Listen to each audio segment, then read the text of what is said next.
दोस्तों मित्रों, मैं एक बार पुनः आपके लिए कुछ प्रश्नों को लेकर के आया हूँ ताकि आपको कुछ मदद मिल सके और परीक्षा जो आप आगामी देने जा रहे हैं उसमें आप धैर्यपूर्वक उन प्रश्नों का सामना भी कर सकें।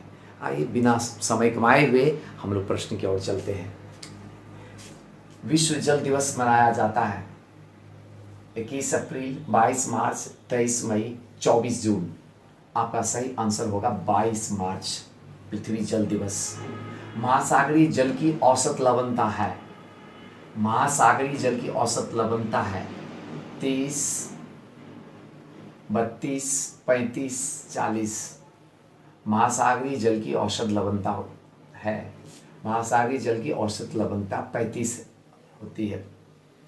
ठीक है ना। औसत लवणता को मापने के लिए मैं एक बात बता दूं कि औसत लवणता मापा जो जाता है 1000, अगर हम ये क्या कहते हैं 1000 ग्राम जो है पानी ले लें और उसमें कितना लवण है यानी कि उसमें कितना सॉल्ट है, नमक है, उस चीज़ को हम अगर देखते हैं तो उस आधार पे हम इसका मापन करते हैं।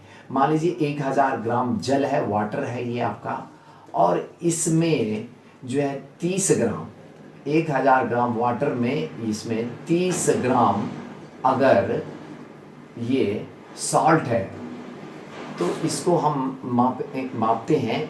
इसको मापने और लिखने का टेक्निक होगा, ये ऐसे हो जाएगा 30 लिख करके ऐसे प्रतिशत का चिन्ह देंगे और बगल में एक ऐसे जीरो डाल देंगे तो ये लवणता को बताता है। याद रखेंगे, ये अगर ये जीरो नीचे हो, एक छोटा सा जीरो नीचे हो प्रतिशत देने के बाद, तो वह लवणता को बताएगा, सैलिनिटी को बताएगा।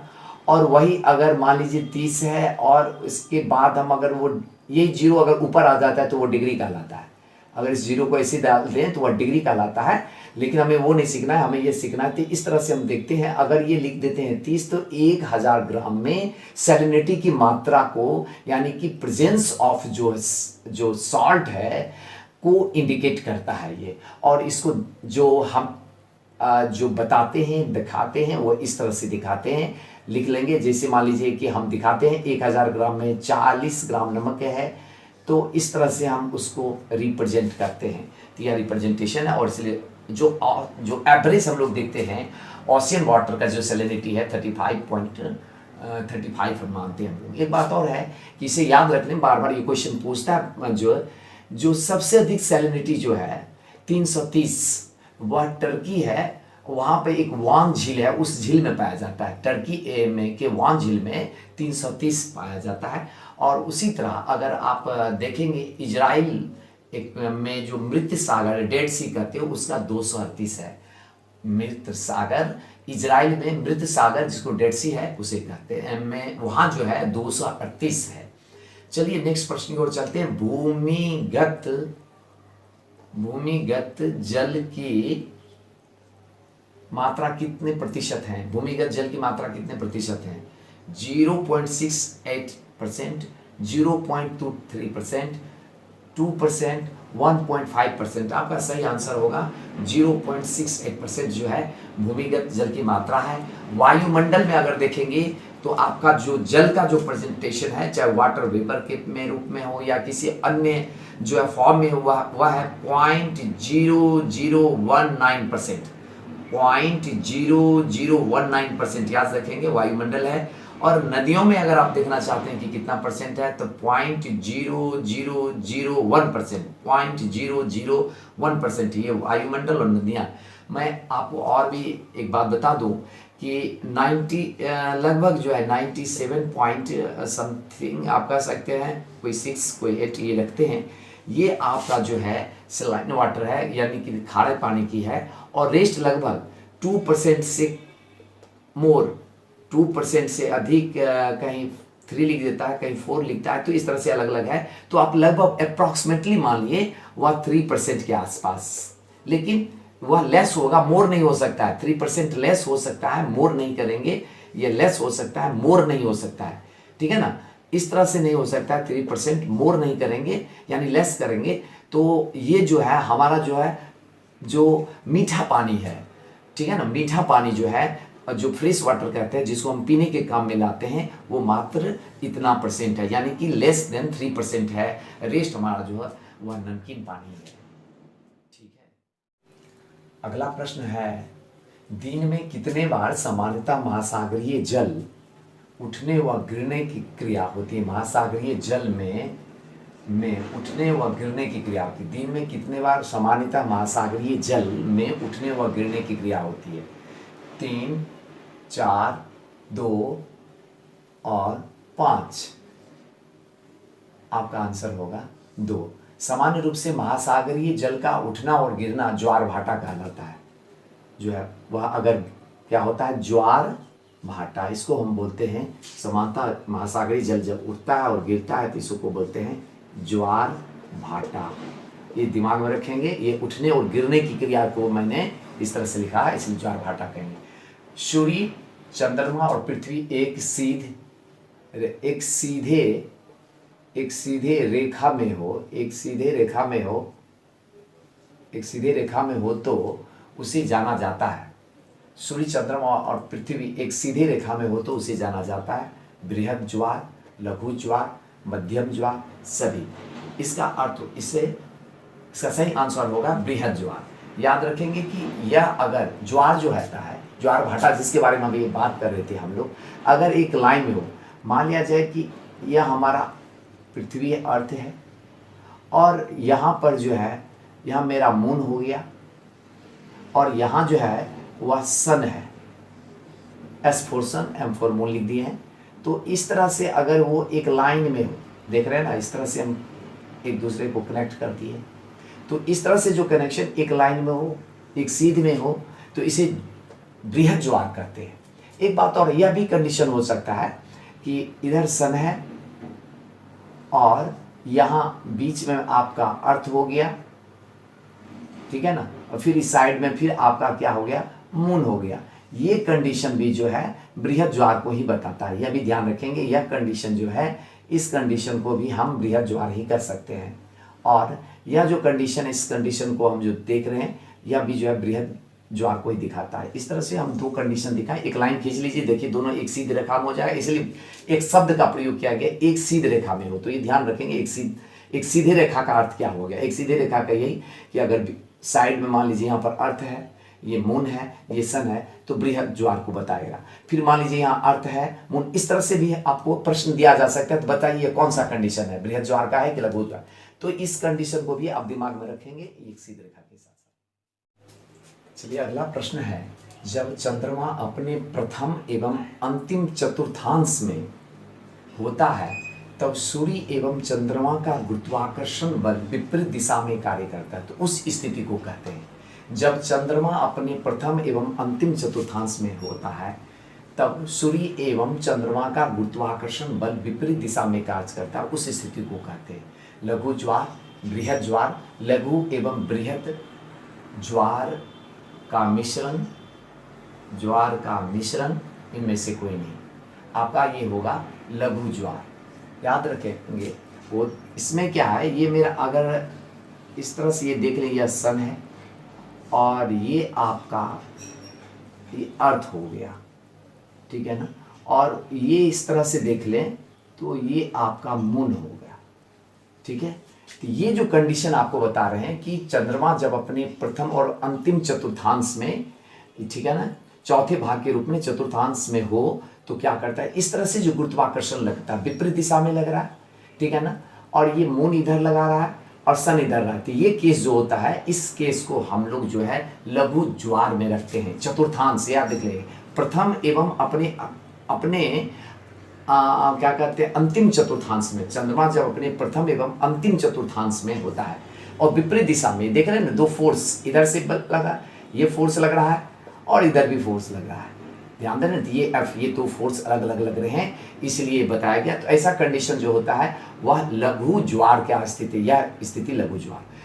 जनरल सामान्य रूप से क्या है कि अगर ये हम इसको अर्थ मान लें और इसके आसपास में जो ये पानी है, वाटर का है, इस अर्थ के सराउंडिंग में जो वाटर जो इस तरह से मून है और इस तरह से जो है सन है और ये क्या करता है, दोनों मिल करके इसको, इसका जो वाटर है उसको खींचता है अपनी ओर, तो ये थोड़ा सा बल्ज कर जाता है, ऊपर उठने लगता है। तो यही ज्वार भाटा का प्रोसेस है। इस तरह से आप देखेंगे कि जो ये बन जाता है, कंडीशन हो जाता है, इस तरह से देखने में लगेगा। वाटर का जो लेयर है, ये अर्थ का जो आप देखेंगे, तो वो क्या होता है, थोड़ा सा ऊपर उठता है, क्योंकि ऐसा है क्या कि जो ग्रेविटेशनल फोर्स है दोनों का, combined gravitational force of sun and moon to attract the water, pulling of the water, वो क्या करता है, पुल करता है, पुलिंग ऑफ द वाटर। तो इस तरह से जो है क्या, वाटर को जो पुल करने का ये प्रोसेस है, और इसी को हम जो है ज्वार भाटा के नाम से करते हैं, इसी को इंग्लिश में टाइड भी। अगला प्रश्न है, ज्वार भाटा से मदद मिलता है नाव संचालन, मछली पकड़ने में, विद्युत उत्पादन, सभी। ज्वार भाटा से मदद मिलता है सभी, इसका आंसर होगा सभी। क्योंकि ज्वार भाटा से क्या होता है कि पानी की बहुत बड़ी लहरें जो है वो जो है उस लहर के आने से जो नाव है, नाव को चलाना आसान हो जाता है। उस लहर पे अगर नाव को उस लहर के ऊपर छोड़ दिया जाए तो उस बिना क्या कहा जा सकता है, एक्स्ट्रा एनर्जी का, बिना एक्स्ट्रा फोर्स का जो है वह जो है बहुत अच्छे ढंग से जो नाव जो है मूव करता है। तो इसलिए नाव संचालन में भी इससे मदद मिलता है। वाटर में मैक्सिमम वाटर अवेलेबिलिटी के कारण ऐसा होता है, काफ़ी पानी आ गया और पानी जो है, जैसे मान लीजिए यहाँ पर पानी बहुत अधिक आ गया है, अब पहले पानी का ये लेवल था, ये पानी आया तो इस पर से आपका जो है सीप, आप इस तरह से सीप को लेकर के आगे बढ़ सकते हैं, बोट को लेकर के आगे बढ़ सकते हैं। तो इस तरह से हम देखते हैं मछली पकड़ने में होता क्या है कि जब ज्वार भाटा आता है तो उसके साथ साथ जो मछलियां जो है वो मान लीजिए कि ये हम अगर इंडिया के स्तर से मैप बना लें, तो ज्वार भाटा अगर आया तो वो होता क्या कि वो काफ़ी तेजी के साथ जो लहर आती है, उस लहर के साथ साथ मछलियां भी बहकर एक तट के पास पहुंच जाती है, तो उसे मछली पकड़ने में बहुत आसानी होता है। इस लहर से आज का विद्युत उत्पादन यानी कि जो इलेक्ट्रिसिटी जनरेशन का जो है ज्वार भाटा के माध्यम से यानी टाइड्स को लेकर ये किया जा रहा है, तो इसमें भी मदद मिल रहा है। नेक्स्ट जो हमारा है, सुनामी शब्द किस भाषा से लिया गया है? चीनी, जापानी, फ्रेंच और कहता है लेटिन। तो याद रखें यह जो है आपका आंसर जापानी होगा। जापानी भाषा से सुनामी शब्द लिया गया, और ये जो है सुनामी शब्द का अर्थ होता है पोतासे तरंग।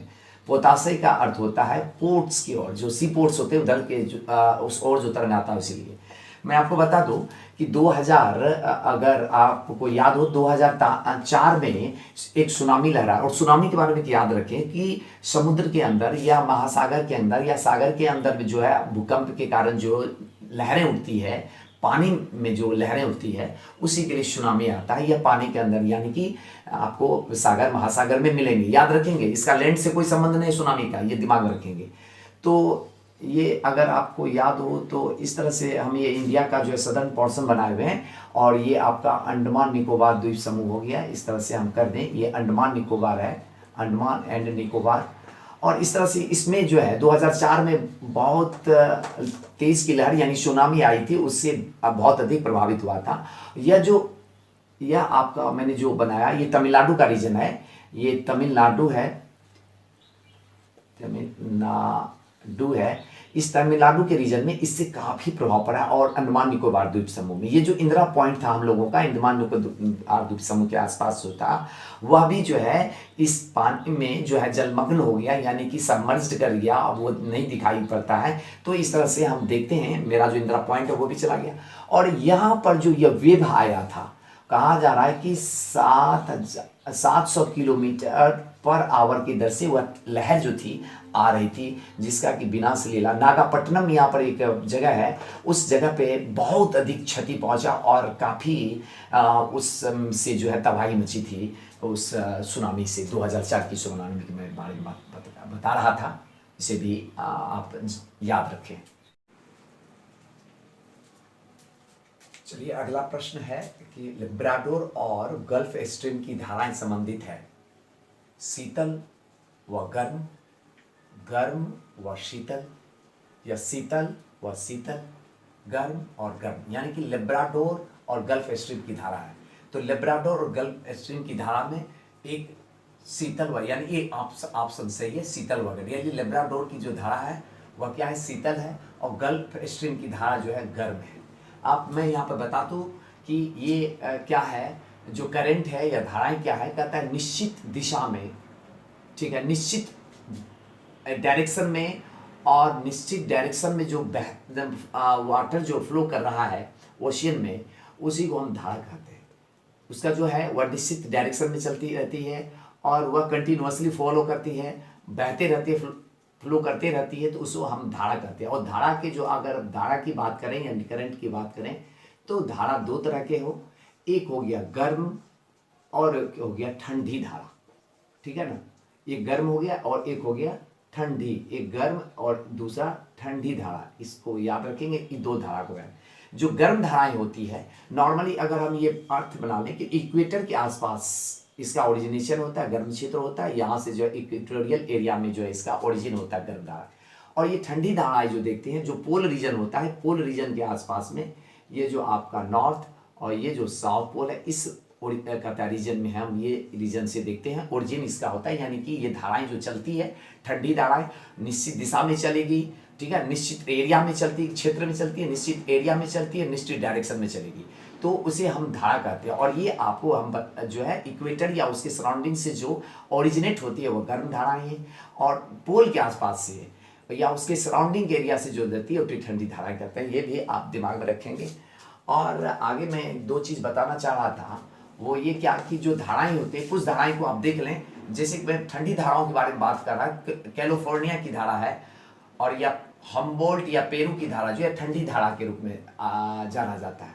इस तरह से जब अमेरिका का ये मैं फिगर पीछे का एरिया का,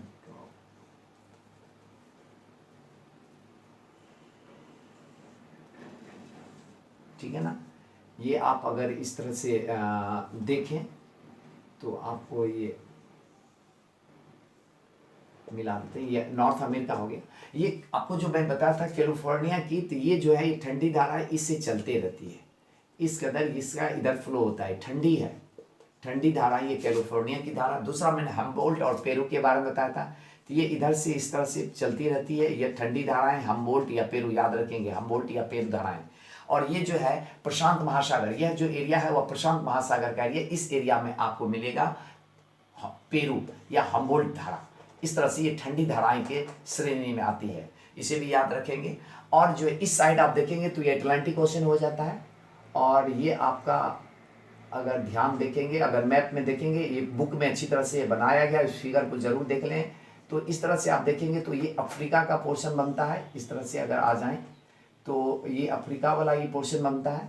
और यहाँ पे अफ्रीका वाली पोर्शन में आप देखेंगे तो दो धाराएं का मैं जिक्र करना चाह रहा था। एक फॉकलैंड धारा है जो यहाँ आपको मिलेगी, ठंडी धारा है, इस एरिया में चलती है, ठंडी धारा है ये, ठंडी फॉकलैंड की धारा यहाँ पर इस एरिया में चलती है, फॉकलैंड की धारा इसको बोलते हैं, ठंडी धारा है, फॉकलैंड ठंडी धारा, ठीक है, अटलांटिक ओशियन में हो गया। दूसरा आपको बेंगुला है, यह भी इस तरह से आप देखेंगे, जो आपका ये जो अफ्रीकन कॉन्टिनेंट का जो नीचे वाला यानी साउथ अमेरिका का जो अफ्रीका का जो पोर्शन देखेंगे इधर, ये जो है यह जो है एक तरह से चलती है, बेंगुला धारा है। और इसके बाद जो कैनेरी चलती है, कैनेरी के बारे में याद रखेंगे, इस एरिया में इस तरह से कैनेरी का भी चलना होता है, ये भी ठंडी धारा के रूप में कैनेरी की धारा चलती है। तो इस तरह से आप देख लिए बेंगुला, कैनेरी और फॉकलैंड, ये जो है अटलांटिक ओशन में चलती है, इसे याद रखेंगे। कुछ जो है गर्म धाराएं हैं। और अगर आप देखेंगे, एक बात मैं आपको बता दूं, जो बार बार ये क्वेश्चन पूछ देते हैं अग्लोहास के बारे में। अगर मैं ये अफ्रीकन कॉन्टिनेंट को इस तरह से ड्रॉ कर लूं तो आपको मैं ये बता दूं कि यहाँ पर एरिया जो देखते हैं ये अग्लोहास जो है चलती है, ये गर्म धाराएं, याद रखेंगे, ये गर्म धाराएं, अग्लोहास इस तरह से चलती है, गर्म धाराएं, ठीक है ना, ये अग्लोहास गर्म धाराएं इधर चलती है अफ्रीका। और एक बात जो है, और इसके बाद जो है आपका अग्लोहास के बाद मोजाम्बिक के बारे में याद रखेंगे। मोजाम्बिक भी इसी सराउंडिंग में ये चलती है, मोजाम्बिक का एरिया है, यहाँ पर मोजाम्बिक कंट्री भी है, इसलिए उसके नाम पर भी देश करंट को दिया गया है। तो इस तरह से आप ये जो देखेंगे ये आपका इंडियन ओशन में है, ये गर्म धारा, इसे याद रखें। इसके अलावा और कुछ जो इंपॉर्टेंट धारा है, कुरोशियो, सुशिमा, ये प्रशांत महासागर में चलते हैं, आप अपने बुक में जा करके देख लेंगे तो बहुत अच्छा होगा। एक बात मैं बता दूं कि जो ऑस्ट्रेलिया का ये पोर्शन होता है, यहाँ पर भी एक पश्चिमी ऑस्ट्रेलिया ठंडी यहाँ पर जो है ऑस्ट्रेलिया का पोजीशन एक ठंडी धाराएं होती है, पश्चिमी ऑस्ट्रेलिया की धाराएं ठंडी धाराएं। आप जो है इसको बहुत अच्छी तरह से समझने के लिए आपकी बुक में जो मैप्स दिए गए हैं उस मैप का आप जरूर स्टडी कर लें। और इसके बाद 7th NCERT में दिया गया, 7th NCERT में दिया गया, उसको अच्छी तरह से आप देख लेंगे तो बहुत बड़ी चीज़ नहीं है, आप याद रख सकते हैं। और जो है मैं आशा करता हूं कि आप इसे अच्छी तरह से समझने का अपने बुक से और मैंने जो बताया दोनों को मिला करके पढ़ने का प्रयास करेंगे, कोशिश करेंगे, इससे आपको लाभ मिलेगा। मैं पुनः फिर आपसे मिलूंगा। धन्यवाद।